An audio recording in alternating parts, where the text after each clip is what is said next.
Welcome to Life Stories, Episode 1. I'm Pep Mendo, here with A-Wax. How you doing, A-Wax? It's good, bro. All good on this side, man. Running it up. Rex. Not much, man. It's the first episode of these Life Stories, man, and it's good to have you in the building. We're just gonna start off with just hollering at you, like, how'd you get the name A-Wax? I know it, came off Menace to Society, but what made you go with that name when it came to the rap? It was just a street name that carried over to rap. It wasn't so much that I chose it for rap or anything. When I became into the gang world and shit, I had one name and I outgrew that name. I was a little somebody, and at one point I was doing too much in the streets to be a little anybody. So some of my homies came together and was like, you should be A-Wax. Like, it drew similarities to the movie. Like, you done did enough dirt, like you could kick back now and you got your own little homies now. Like, you up there now. So I earned that in the streets, and then it just followed me in life. So when I started rapping, I carried it with me. Definitely. So how old were you when you first started rapping? I mean, even before you came out with Savage Times, when did you start rapping? Like, were you freestyling as a kid? Yeah, I didn't just rap as a kid. I used to know all the lyrics to other rappers. I listened to a lot of rap music when I was a kid, Barry and rap, and I used to memorize songs of Sibo or Spice One or whoever I was listening to at that time. I memorized their shit, and I didn't rap at all. Then I started gangbanging about 15, and my homies would ride around rapping in the backseat, like, we're gonna do somebody like this, we catch him, this is what's gonna happen. Like, we would ride around on that shit, and that's how I started rapping in the backseat with the pole on me. You know what I mean? No, for sure. And you had the album From Junior High to the Pen. So what inspired that? Like, that at that age, you was heading to the pen.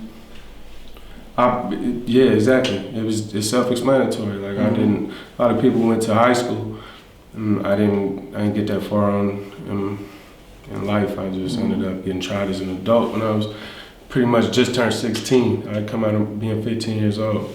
So, like, when I first got to prison, I had seen I was on the yard and seen some kids coming through on like a scared straight program. So, like, I was on the fence looking, and it was like my whole class. It was like 2-3 of my homies in there. Everybody I knew, teachers and shit. I was like, oh shit. So that was like the inspiration for that thing, having to go through that. It's like a surreal experience to have to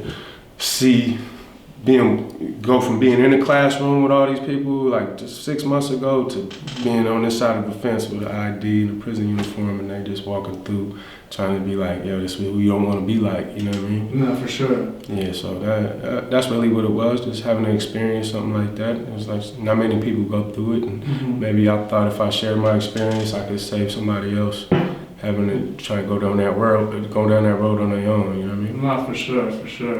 And what do you feel like being that young in prison, it helped you, further when it came to the rap career? Like, did you feel like you kind of buckled down, you were able to concentrate on, what I want to rap, I'm going to come out, I'm going to do this, or what, I was just good at it naturally for some reason. Like, it was a way for me to hustle in prison. Once I got to jail, I started writing a little bit in my cells and in jail. Even before I got to jail, my homies was telling me, like, man, it's music programs in there. You go in there, get ready, hit the studio when you get there. So I was like bracing up to become an artist in jail. Like, fuck it, I'm just gonna go in there. And then when I got there, it wasn't like what I thought it was gonna be, the music programs and shit. So I found other ways to hustle. I would ghostwrite for people that couldn't write. Like, there was a lot of pimps in prison, so and then there's a lot of, it's also a lot of, illiterate people that can't even write their own name or read a book, but they embarrassed about that shit, but they want to write home to their family, so they'll go to the pimp, they go on the block, and they'll pay him, here go $10, write me a letter to my girlfriend, so they'll maintain their relationships like that or whatever.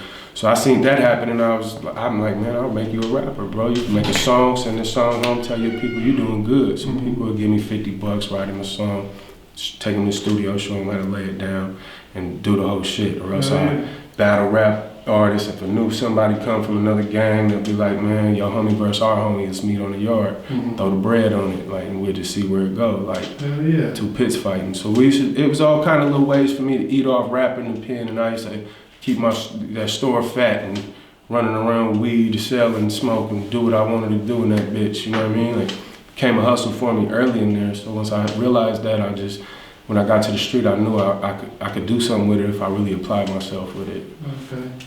Okay, and you know, for those of you of those that don't know you, you know, you're from the Bay Area, Pittsburgh, California. Yeah. You know, and you know, what's it like out there in Pittsburgh when it comes just to the whole gang culture and shit like that? You know what I mean? Pittsburgh ain't really like gang oriented. It's not a gangland like that. Like Pittsburgh's like it's a cool city. It's a grimy city. It's a dope boy city. It's like sides of town. It's a couple sections where everybody from their side of town or their section is carved up differently. But it's not like gang shit. It's the Northers, they be on it like that on some gang shit. Mm-hmm. So I always got along with them, but I like I say, I went away young. When I was young, I got into the gang shit when I moved away from here, and then it just stuck with me. But when I was real young, even in junior high, shit, 6th, 7th grade, I was running with the Northers, or I knew some Southsiders, or I knew these people. I knew everybody, and I would bounce around. I sold dope, so I would go around and buy dope from these people, sell it to these people, cook it up, get double up, try and I was just trying to take advantage and get $1 where I could everywhere when I was young. So I knew a little bit of everybody, but I wasn't affiliated or I wasn't a part of nothing, you know what I mean? Mm-hmm. And then I got in some trouble, and back then the police would give you an option. The judge, they'll say, if you got any family out of state, you could go out of state for X amount of months or else we're gonna send you to CYA. So that's how I got in the habit of going out of state. I would take the option with the judge and be like, well, I got family in Washington. Mm-hmm. So they'd be like, well, get up out of here. And I'd leave state for 3 months, go post up, and then meet people out there and get with whatever hype they on. I'm in the streets trying to get money, and they was pushing one kind of line to get involved with what they involved with. Met some people from Compton, tapped in, and just made a friendship. So whenever I bounced back and forth, I was always Bay Area, Compton, Seattle. Like, it was always those 3 connections for me. It wasn't always like I was just stuck in the Bay. I had to leave a lot. So that's how the gang shit for me came into play. Like, I got the gang shit somewhere else. Like, my sister got raped by a Crip. One of the little youngster, 12 years old, got killed on some shit that was behind me. He was trying to look up and trying to emulate what we was doing and dress like us, and some Crips killed him, and them kind of things put me into motion to be into the gangbanging world. It wasn't like I woke up one day and just said, this sounds like some cool shit to be, you know what I mean? It was like, I was in the streets way before rap on that gang shit. So for sure. For me, the gang shit's a whole completely different thing. When people say, what's gangs in Pittsburgh, California? That has nothing to do with what it means to me. Like, I've been on active shit before. You wear blue around me, I used to press a line on you and ask you where you from. If you was a certain set, we're gonna go up all the way. And it's still up with some people, but for the most part, I ain't no active gang member out here like pressing people. So the gang shit is what it is. But if someone asks me where I'm from, I still tell them where I'm from. I still rep my shit, and it always is what it is. I don't roll up in the pen. I always hit the main lines, did my thing, you know what I mean? Yeah. And then, you know, R.I.P. Woodie for sure. How did you meet Woodie? I met Woodie fresh out the pen. I was like I said, I did some demo tapes in the pen and was sending them out to people. So I had a little buzz out here, and then when I got out the pen out there, I came down and was just like trying to find my way into the scene. Mm-hmm. And one of my homeboys was like, I know someone know Woodie. Like, he having a party in the presidential suite in this hotel tonight. Come through, I'm gonna introduce y'all. So I was like, let's roll. Just slid through. Had a little sit down with him in a little suite and basically got introduced. Dude told him I just did some time and whatnot. We just kicked it for the night. And then he basically gave me an invite to the studio, like, come through sometime, man, fuck with me. Let's get some music and do what we do. But it was like, it was lit. Like, I came through, it was big old presidential suite. Come in, he like sitting back in the back of the room. There's pit bulls running everywhere inside the hotel. There's gang members flamed up, 40s and pistols everywhere. It's like a movie, you know what I mean? Oh, for sure. Like little hood rat bitches through there. It was literally like lit, like type shit. So when I met him, it wasn't like I just met him like, yo, what's up? It was like he was on some boss shit. I'm fresh out with not $1 in my pocket, just with the clothes I got on my body was pretty much all I had to my name at that point, you know what I mean? And I was coming from a place in life, like, You do all that time in prison, you know ain't nothing in life for free. Don't nobody give you shit for free. Ain't nothing free. And he coming to me like, man, like, I'm gonna throw you opportunity. Like, I was appreciative of that shit. Like, ain't nobody gave me shit in my life, brother. For sure. So that's how I met Woodie, bro. That's why my loyalty's always undying, and I love that. I love him like my brother. You know what I mean? Rest in peace to my brother. True life stories. You feel me? And then how about how'd you meet Jacka? Jacka. I know he's from the same city, Pittsburgh. You know, it's a proud city when it comes to it, and I think you guys are two of the best to do it. You feel me? Shit, I just met Jacka in the streets, like running around Pittsburgh. I got home, I was doing my little music and getting my name up, and he recognized it and met him just in traffic one day, and he was like, man, I see what you're doing, bro. Let's get on some shit. He wanted to come through and get on my album and show support for it, and I was humbled that he even recognized me at that point. Like, man, I had been in the pen before. I knew who he was. I used to listen to their music. And just being from Pittsburgh, I was proud of anybody putting out music from this section, like on some hometown shit. Like, that's where I'm from. That's my section. If I don't care if you was made the NFL or pro baseball, anything. If you make it out of here and this environment and how hard everybody had it coming up, like, man, I've always been like the type to tip my cap to that kind of shit. So when I came home and he was doing this thing, he showed me love the way he did. I was appreciative of that shit. And he came to the studio with Frico, did a couple songs for me up at Demetrio's up in the hills, up at Demi's old studio. And we politicked, drunk some Hennessy, and smoked a bunch of blunts, did what we did, and we became close like that. Like, we had our own relationship that it was like he would call me, I would call him directly. We wouldn't go through other people to get a hold of each other. Like, a lot of people I meet and have dealt with it in my rap career, it's not like genuine. It's always like, I don't even like to build with people directly a lot because it's just, I don't mess with a lot of people. I don't see eye to eye with them so much, so it's hard for me to just fake it with people a lot. But me and Jacka was cool, bro, and some of his family got baby with my sister, and like our family like tied in a little bit on some other shit too, so I always had love for him on some shit like that, you know what I mean? For sure. And then the Operation Navigator shit happened. That shit happened, and it was just like, I don't know, like it is what it is. Like, I was disappointed in Jacka that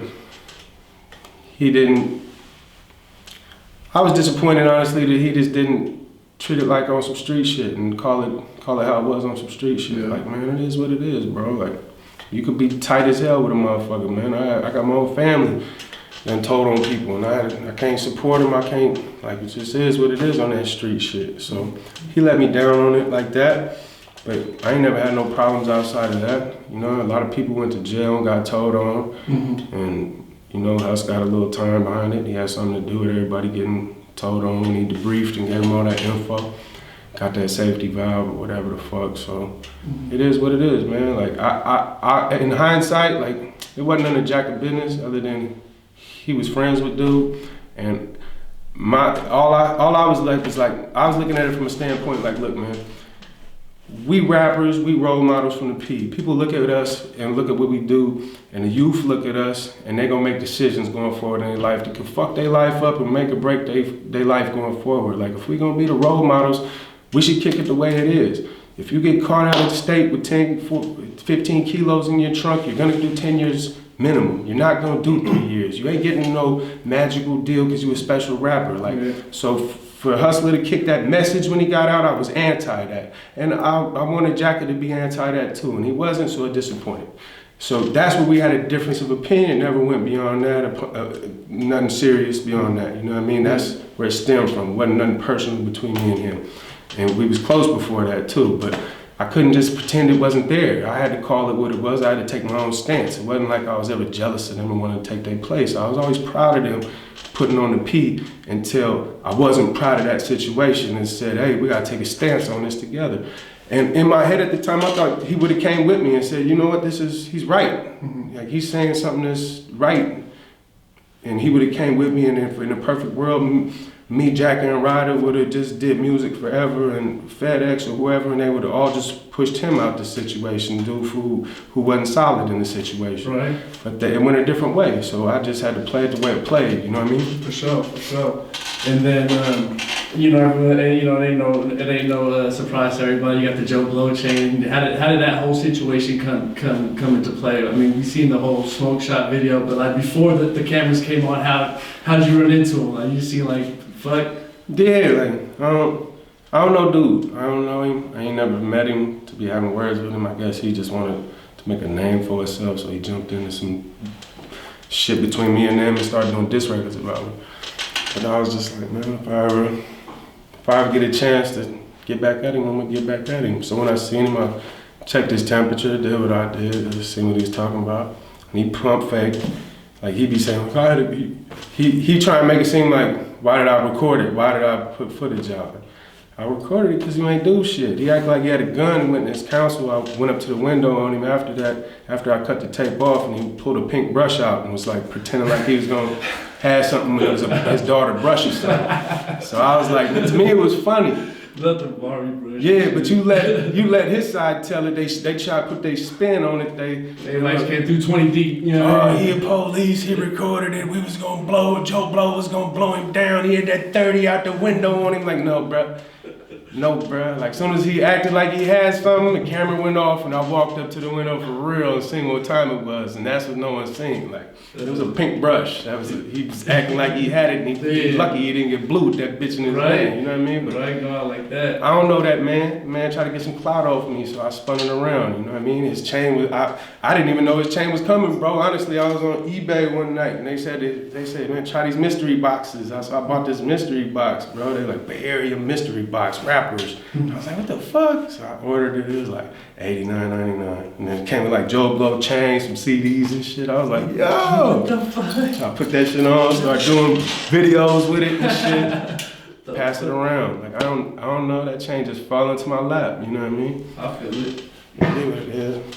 Yeah, for sure. Well, shit. And as an artist, man, just coming from seeing a lot from penitentiary to local rap to going on a national level. Like, what's some of the maniest shit you encountered on the road? Like, were you ever just like, you ever show up somewhere they were just like, fuck this dude? You feel me? Like, on some negative shit. My reputation, my name precedes me wherever I go. Like when I touch down, I got troops on the ground, or I got people coming with me. I ain't out there in the streets reckless like that. I'm really tapped in wherever I go. I really got real love out here in these streets, and I move a certain way, man. I move real militant. You know what I mean? I move like a gang member. But I've been doing that since I was a kid. That's how they've been trying to get me going for a long time, since way before rap. So I've been on some gang shit, so that's why I always just moved accordingly, no matter what. I don't really worry about that kind of shit. When I land, I got something with me ASAP. I worry about security before I worry about getting high or anything like that. When I move, I'm not reckless. I don't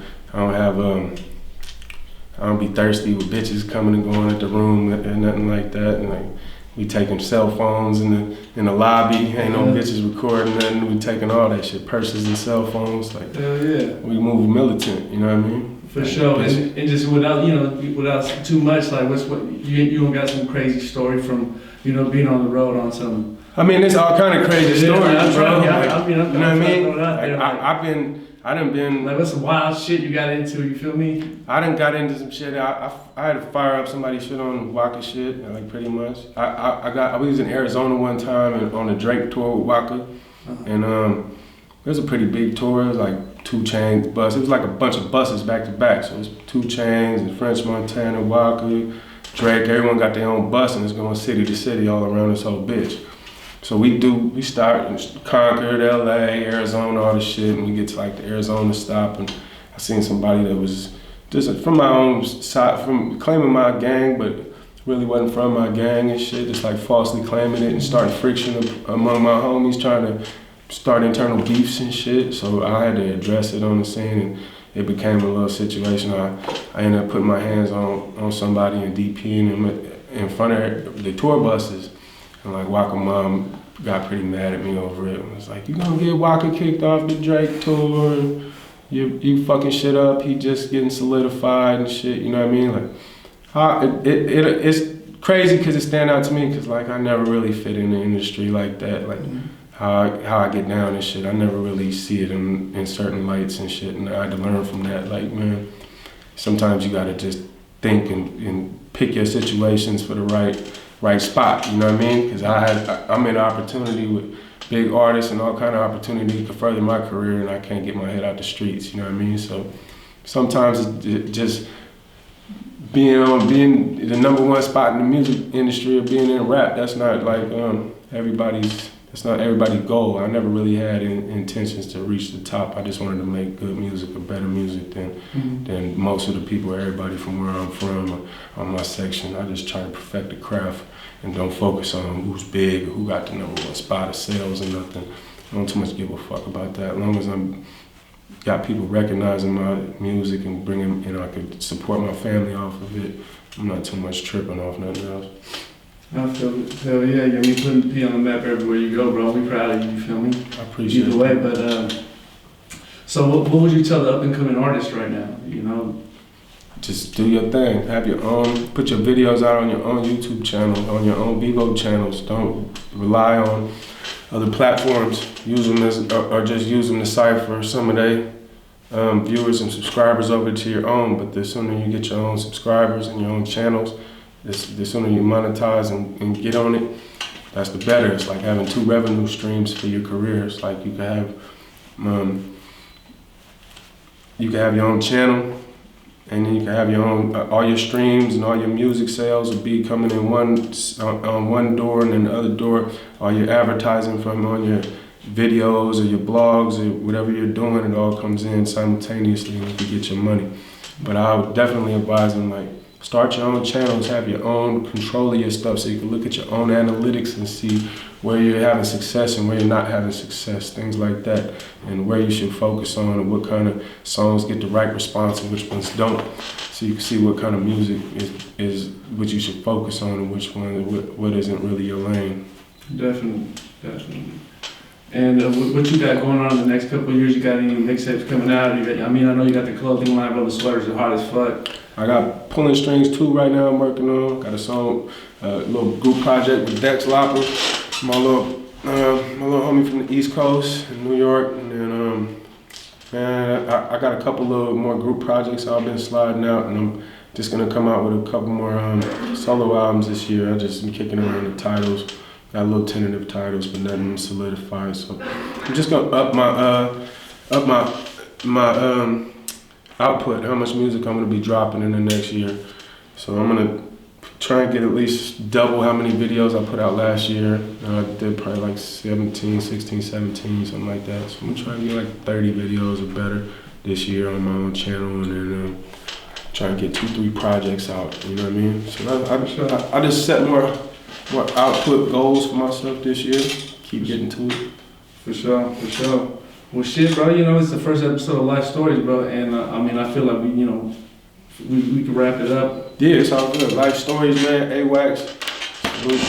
You know what I mean? Pat Mendo, we out.